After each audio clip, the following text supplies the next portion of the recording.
Good afternoon. Welcome to the Midday Mull for Friday, the 25th of July. With McShane, we're reading through Acts today, chapter 12. In it, we have King Herod arrest some of the leadership of the church, and he has James, the brother of John, executed. When he sees that this meets with approval from the leadership in Judea, in Jerusalem, he proceeds to arrest Peter, locks him up in prison, and intends to bring him out for public trial after the Passover, no doubt hoping to gain more support from amongst the people and the leaders. And so here we have the most powerful man in Jerusalem has arrested Peter. He's had him locked up under guard. There's nothing he can do about that.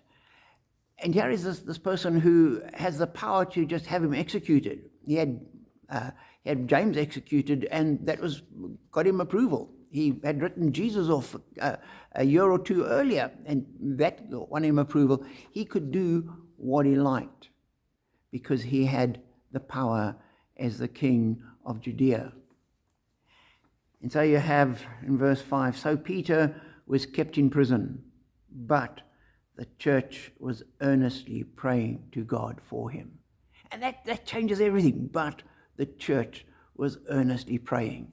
And as they prayed, God sent an angel who released Peter from prison, took him out, led him back to where the disciples were gathered, and then he left Jerusalem. And the next day there was commotion amongst the guards. No one knew what had happened, and Herod had them all executed.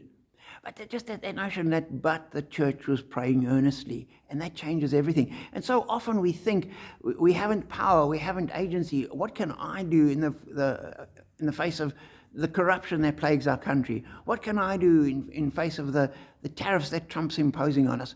We've just had a call to prayer from the Vicar General saying we need to be praying for Gaza. What can I do when I see those pictures of starving people and the number of dead and the decimation and the destruction that there is wrought upon those people? What can I do?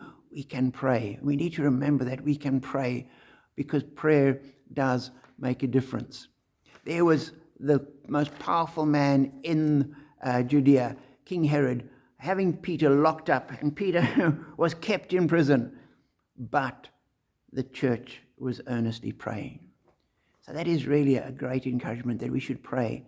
Pray for all sorts of things. Pray for those things that we're involved with. Pray for those things which are outside of our influence. Pray with those things that are on our hearts. We can pray for all of them, and we know that prayer does make a difference. Be blessed.